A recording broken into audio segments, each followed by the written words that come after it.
Shalom, selamat pagi dan salam sejahtera bagi kita semua.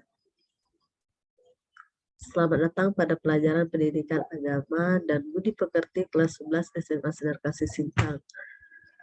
Sebelum pembelajaran kita dimulai, marilah kita berdoa.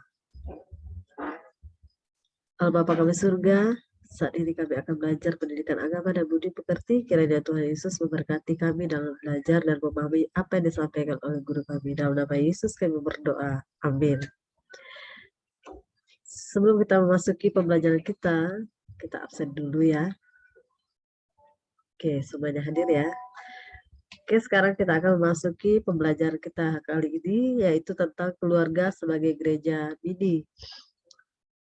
Dalam 1 Samuel pasal 2 ayat 12 sampai 17 dan ayat 22 sampai 25, Lukas pasal 2 ayat 41 sampai 52, 1 Petrus pasal 4 ayat 9 sampai 10 dan 1 Timotius pasal 4 ayat 7 sampai 8. Indikator pembelajaran: menghayati nilai-nilai Kristiani dalam kehidupan keluarga dan pernikahan, mewujudkan nilai-nilai Kristiani dalam kehidupan keluarga dan pernikahan, menjelaskan pengertian dan hakikat gereja, mendeskripsikan makna keluarga Kristen serta keluarga sebagai gereja mini, memaknai tugas panggilan gereja dalam kehidupan keluarga, menganalisis secara kritis masalah perceraian terus meningkat sebagai dampak dari keluarga yang tidak kuat, memaknai keluarga yang dibangun di atas Kristus sebagai batu yang kokoh berdasarkan Matius pasal 7 ayat 24 sampai 27, menghayati dan memaknai keluarga sebagai fondasi yang kuat bagi pribadi dalam kehidupan, menjelaskan aspek-aspek karakter bangsa dan menerapkannya dalam kehidupan sehari-hari, membuat laporan singkat sebagai penghayatan peran keluarga sebagai gereja mini. Tujuan pembelajaran kita kali ini adalah melalui model pembelajaran Discovery Learning dengan menggali informasi dari berbagai sumber belajar, penyelidikan sederhana, dan mengolah informasi. Diharapkan peserta didik terlibat aktif selama proses belajar mengajar berlangsung, memiliki sikap ingin tahu, teliti dalam melakukan pengamatan, dan bertanggung jawab dalam menyampaikan pendapat, memberi saran dan kritik, serta dapat menganalisis pentingnya nilai-nilai Kristiani dalam kehidupan keluarga dan pernikahan. Yang pertama, pengertian gereja.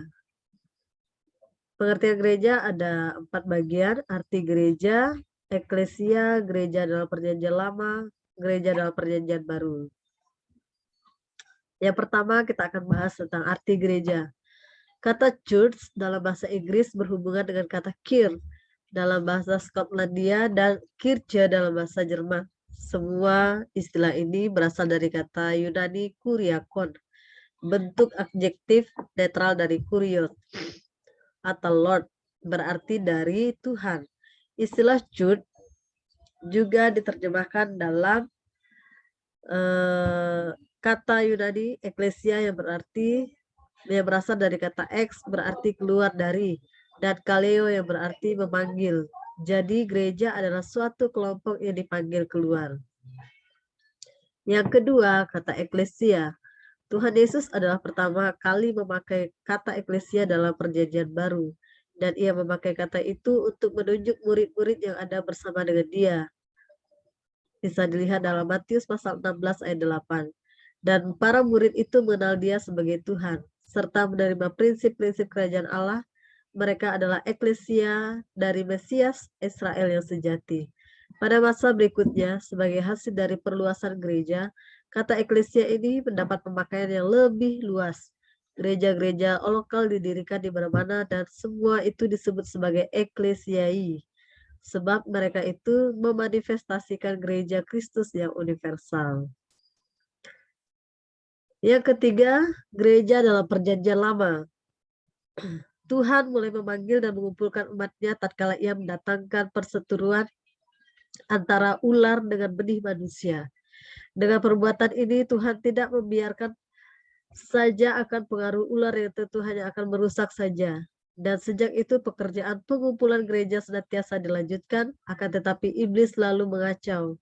Juga mengacaukan pekerjaan Tuhan untuk mengumpulkan gereja ini. Lagi pula iblis mempunyai kekuasaan atas manusia, oleh karena manusia telah memilih mengikut dia. Perkataan Luther memang benar, di mana Tuhan membangun gereja, iblis membangun sinagog. Dalam sejarah bangsa Israel, kedua perbuatan ini terus-menerus tampak. Perbuatan Tuhan mengumpulkan dan perbuatan iblis yang mengacaukan. Garis Habil dan Set selalu didampingi garis Kain dan Lamek. Pekerjaan pengumpulan menjadi nyata sekali dalam panggilan Allah kepada Abraham. Abraham dijadikan bapa umat Israel, umat yang diistimewakan menjadi umat Tuhan. Dan umat ini diistimewakan oleh Tuhan dengan cara yang sungguh banyak. Allah memberikan firman-Nya melalui nabi-nabi dan penyair-penyair. Allah memberi aturan-aturan yang menjadi upacara yang berbeda dari upacara bangsa-bangsa sekitar bangsa Israel. Allah selalu memimpin dan mempertahankan dan menolong umatnya dalam kesukaran. Pendek kata, teranglah bahwa umat Israel berada hanya oleh karena Tuhan. Ciri-ciri dari hal ini adalah Allah yang mengumpulkannya, maksudnya ialah penghambaan terhadap Allah, bukannya untuk mencapai keuntungan manusia, melayani segala manusia. Kejadian pasal 12 adalah Yesus Kristus. Yang keempat, gereja dalam perjanjian baru. Dalam perjanjian baru lebih teranglah bahwa alas atau dasar dari gereja adalah Yesus Kristus. Tuhan memanggil orang-orang, mengumpulkan mereka menjadi satu persekutuan, membentuk satu gereja, itu semua hanya berdasarkan perbuatan Yesus Kristus. Di luar Kristus tidak ada alas. 1 Korintus pasal 3 ayat 11. Memang di luar Kristus tidak mungkin orang menjadi umat Allah, sebab di luar Kristus segala orang adalah berdosa, dan oleh karena itu diancam hukuman. Hanya darah Yesus Kristus dapat menyucikan orang dari segala dosanya. Nah, itu ada 4 tadi pengertian gereja, ada arti gereja, ada eklesia dan gereja dalam perjanjian lama dan gereja dalam perjanjian baru. Adapun ciri-ciri gereja perjanjian baru, yaitu eklesia adalah sama dengan ciri-ciri gereja ditentukan oleh kepercayaan kita. Yang kelima adalah pengertian gereja yang kelihatan dan gereja yang tidak kelihatan. Dengan singkat dapat dikatakan bahwa arti sudut gereja yang kelihatan ialah gereja yang dapat dengan indera berhubungan dengan tempat dan organisasinya, dan arti sudut gereja yang tidak kelihatan adalah gereja yang ada di dalam iman. Dua sudut ini tidak berdiri tempat sama sekali. Kita tidak dapat melihat hati orang, maka kalau di antara anggota suatu gereja ada orang-orang yang hanya ikut-ikutan saja, kita juga tidak mengetahuinya. Padahal mereka bukanlah anggota gereja yang percaya. Lagi pula dari sudut gereja yang tidak kelihatan, meliputi segala orang yang percaya akan Yesus Kristus. Jadi juga zaman dan waktu yang di luar pengalaman kita pun juga yang mungkin tidak termasuk dalam satu gereja yang berorganisasi. Nah, itu adalah poin-poin tentang gereja. Ya, sampai sini ada yang bertanyakan? Oke, baik. Kita lanjut ya. Keluarga sebagai gereja mini. Peran keluarga dalam meletakkan nilai-nilai dasar kehidupan menggereja. Dalam kehidupan sehari-hari kita sering mendengar ungkapan keluarga merupakan gereja mini. Sesungguhnya Konsili Vatikan II yang menyebutkan keluarga sebagai gereja mini atau Ecclesia Domestica, ungkapan ini didasari pada sebuah kenyataan bahwa keluarga merupakan kelompok terkecil dari gereja. Di dalamnya terdapat persekutuan yang erat antara setiap anggota keluarga, bahkan lebih dari itu, semua anggotanya dihubungkan dengan pola hubungan darah. Sejatinya, keluarga terdiri dari bapak, ibu, dan anak-anak. Setiap anggota keluarga menjalankan fungsinya masing-masing, entah sebagai orang tua maupun sebagai anak. Keluarga sebagai gereja mini, yaitu secara etimologis, kata gereja berasal dari bahasa Yunani, yakni Kyriake, oikia, yang berarti keluarga Allah. Dalam pengertian ini, keluarga dapat pula dilihat sebagai keluarga Allah atau bagian dari persekutuan umat beriman yang percaya pada Kristus atau yang lazimnya disebut gereja. Sebagai gereja mini, keluarga merupakan tanda kehadiran Kristus di dunia. Dengan demikian, salah satu fungsi keluarga ialah menghadirkan Kristus baik di tengah anggota keluarga itu sendiri maupun bagi masyarakat pada umumnya. Mengapa keluarga diidentikan dengan gereja mini? Tentunya hal ini dilatar belakangi oleh realitas konkret bahwa unsur-unsur pokok yang menjadi fondasi gereja yakni kesatuan atau disebut dengan komunio. Persekutuan itu unio. Cinta kasih dan komunitas merupakan dimensi-dimensi pokok yang selalu ada dalam kehidupan berkeluarga. Oke, selanjutnya. Keluarga memegang peranan yang penting dalam menanamkan nilai-nilai Kristiani. Tak bisa disangkal bahwa penanaman nilai-nilai atau keutamaan Kristiani bermula dari keluarga. Dengan kata lain, tingkah laku seseorang sebagai orang Kristiani dilandasi oleh pendidikan yang baik dalam keluarganya. Peran keluarga sangat vital, sebab maju mundurnya kehidupan menggereja ditentukan oleh sejauh mana setiap pribadi didik dalam keluarganya. Sebab gereja sebagai institusi telah memberikan pengertian yang besar kepada keluarga lewat dokumen Familiaris Consortio. Tulisan ini dimaksudkan untuk melihat peran keluarga dalam meletakkan nilai-nilai dasar kehidupan bergereja bagi setiap pribadi.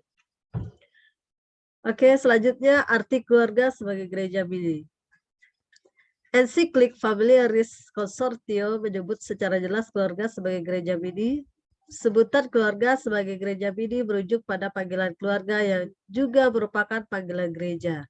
Gereja dipanggil untuk mewartakan kerajaan Allah, demikian pula halnya keluarga sebagai unit terkecil dari gereja.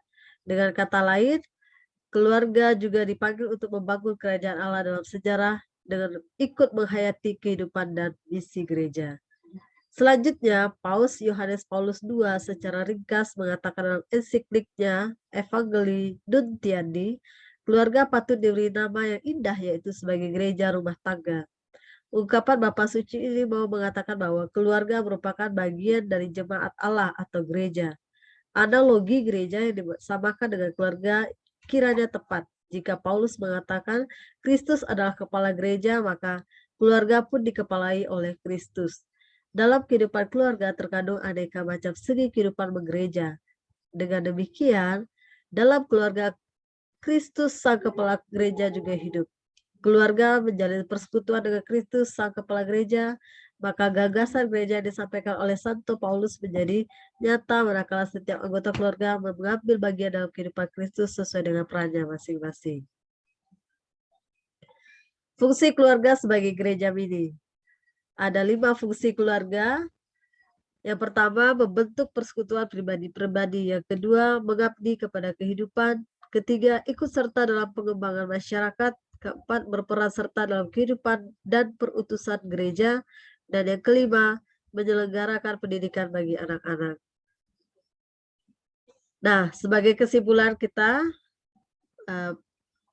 penutup kesimpulan kita, pembelajaran kita pada saat ini adalah keluarga sebagai medan perwartaan Injil. Kehidupan keluarga dimulai ketika 2 individu memutuskan untuk hidup bersama dalam ikatan perkawinan suci. Dalam perjalanan waktu, pasangan suami istri mewujudkan bukti cintanya dengan menghasilkan anak. Akan tetapi, kehidupan keluarga tidak bisa disempitkan hanya pada keanggotaan suami istri dan anak-anak, namun juga menyangkut aspek-aspek lainnya seperti perekonomian, kereligiusan, ya, tentang keagamaan, terus pendidikan, kesehatan, dan sebagainya. Keluarga Kristiani dibentuk oleh Allah sendiri sebagai penciptanya dan dikukuhkan melalui sakramen perkawinan untuk membentuk persekutuan cinta kasih. Karena itu, keluarga setidaknya mengembangkan sikap saling menyerahkan diri dalam kesetiaan, komunikatif, penuh iman, harap, dan cinta kasih. Keluarga sebagai tempat atau medan pewartaan Injil terkait dengan upaya keluarga untuk semakin menghayati kehidupan Kristiani yang bermutu. Dasar pijakan atau patokannya ialah Injil. Pada dasarnya, Injil merupakan sesuatu yang begitu penting untuk menjadi keluarga yang matang. Penegakan nilai Injil ini bisa bermula dari pembentukan kebiasaan-kebiasaan dalam keluarga. Kebiasaan berdoa dalam keluarga misalnya, menjadi sebuah kebiasaan yang baik untuk dijalankan agar seluruh anggota keluarga, khususnya anak-anak, menyadari bahwa ada dasar bagi mereka untuk mengarahkan hidupnya kepada Tuhan. Selanjutnya, Peran keluarga untuk menanamkan nilai Injil sangat vital sebab keluarga merupakan tempat pertama dan utama bagi seseorang diperkenalkan dengan hal-hal tersebut. Yang dimaksudkan di sini ialah keluarga mesti memberikan bekal iman yang memadai bagi setiap anggotanya. Pengenalan pertama akan nilai-nilai Injili bagi seseorang justru bermula dari keluarga. Nilai-nilai kekristenan dikenal melalui keluarga. Kiranya urgent bagi gereja untuk memberikan pembekalan serta perhatian ekstra bagi pendidikan dalam keluarga. Nah, dalam keluarga itu ada tiga tugas gereja.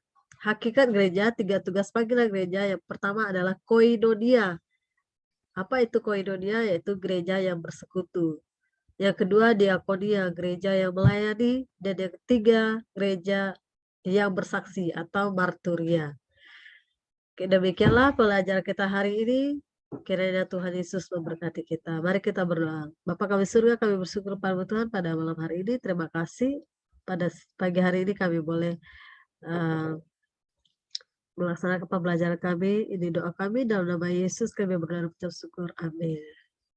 Selamat pagi, Shalom. Tuhan Yesus memberkati.